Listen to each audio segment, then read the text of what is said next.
Discrete ম্যাথমেটিক্সের graph অধ্যায়ের সমচিত্র যাচাই করব ইনশাআল্লাহ। সুবহানাকা লা ইলমা লানা ইল্লা মা 'আল্লামতানা ইন্নাকা আনতাল আলিমুল হাকিম। তাহলে সমচিত্র যাচাইয়ের জন্য আমি এখানে দুইটা কথা লিখছি। নাম্বার 1 আমরা ডিগ্রি বের করব। ডিগ্রি কি জিনিস এক্ষেত্রে আমরা মনে রাখবো যে আমি যে ডিগ্রি এটা বলতেছি এটা শুধুমাত্র মনে রাখার জন্য, এটা যে ডিগ্রির সংজ্ঞা তা না, তাহলে শুধুমাত্র মনে রাখার জন্য আমি এটা লিখলাম। ডিগ্রি বলতে এক্ষেত্রে আমরা বুঝবো একটা বিন্দু হতে যতগুলো দ্বার বা বাহু নির্গত হবে তার সংখ্যা হচ্ছে ডিগ্রি বা মাত্রার সংখ্যা।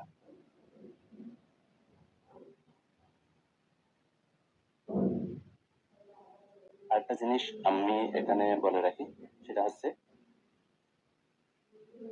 আমরা জিনিসটা এখনো পড়ি নাই, ইনশাআল্লাহ পড়বো। এটা হচ্ছে গ্রাফ, আর এটা হচ্ছে ট্রি। গ্রাফের ক্ষেত্রে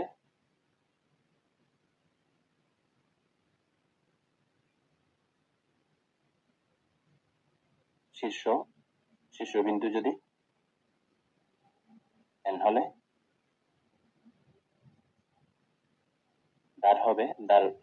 দ্বার বা বাহু হবে n+1। ট্রির ক্ষেত্রে শীর্ষবিন্দু ইনশাআল্লাহ ট্রি, স্প্যানিং ট্রি এগুলো সম্পর্কে আলোচনা করব ইনশাআল্লাহ। শীর্ষবিন্দু n হলে দ্বার হবে n-1, অর্থাৎ গ্রাফের ক্ষেত্রে শীর্ষবিন্দু থেকে দ্বারের সংখ্যা একটা বেশি, কিন্তু ট্রি এর ক্ষেত্রে শীর্ষবিন্দুর চেয়ে দ্বার কিন্তু একটা কম। কারণ গ্রাফের মধ্যে সার্কিট থাকতে পারে, সার্কিট বলতে এখানে আমরা আবদ্ধ অঞ্চল বুঝবো। তারপর কিন্তু ট্রি এর জন্য সার্কিট থাকতে পারবে না বা আবদ্ধ অঞ্চল থাকতে পারবে না। তাহলে যখন এগুলা ট্রি সম্পর্কে পড়বো তখন বিস্তারিত বলা হবে ইনশাআল্লাহ।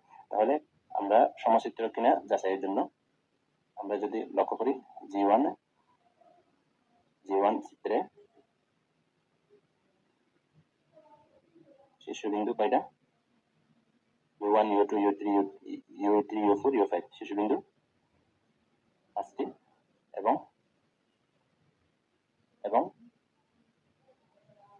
দ্বার কয়টি? ইচ, দ্বার বা বাহু, তার ইংরেজি হচ্ছে ইচ। ইচ এখানে কয়টা?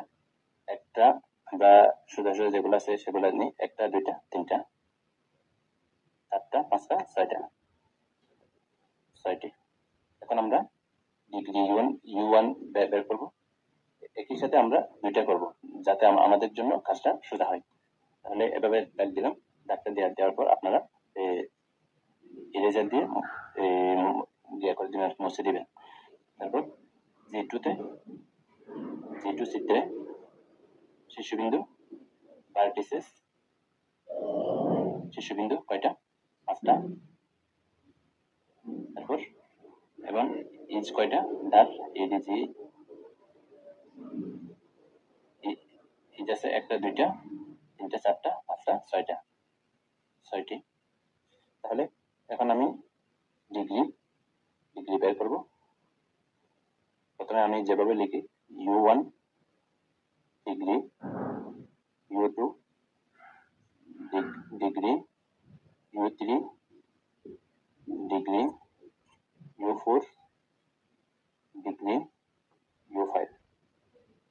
তারপর এদিকে ডিগ্রি V1 ডিগ্রি, V2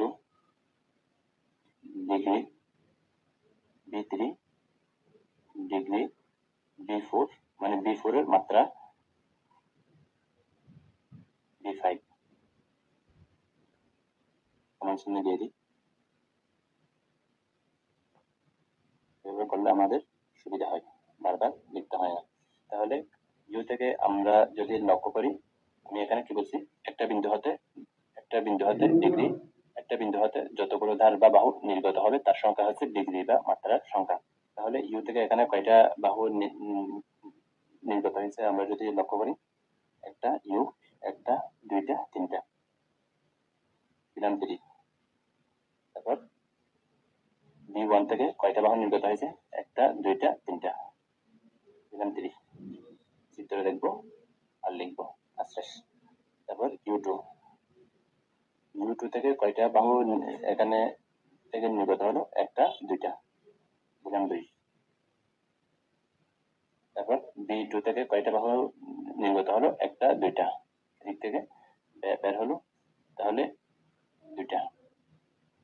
তারপর U3 থেকে কয়টা বাহু নির্গত হলো আমাদের? একটা দুইটা তিনটা, দিলাম 3। তারপর B3 থেকে কয়টা বাহু নির্গত হলো? B3 একটা দুইটা তিনটা, দিলাম 3। তারপর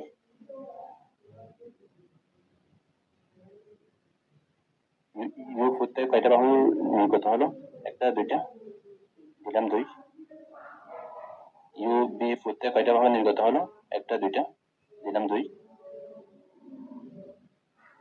তারপর U5 থেকে কয়টা বাহু এখান থেকে নির্গত হলো? একটা দুইটা, দিলাম। B5 থেকে কয়টা বাহু এখান থেকে নির্গত হলো? একটা দুইটা। বলা হচ্ছে ডিসক্রিট ম্যাথমেটিক্স। তাহলে আমরা যদি দুইটা চিত্রের দিকে লক্ষ্য করি, দুইটা চিত্রের প্রত্যেকটা শীর্ষবিন্দুর মধ্যে ডিগ্রি কিন্তু একই, তাহলে আমরা বলতে পারি চিত্র দুইটা কি সমচিত্রক। তাহলে আমরা কিভাবে লিখব? G1 ও G2 তে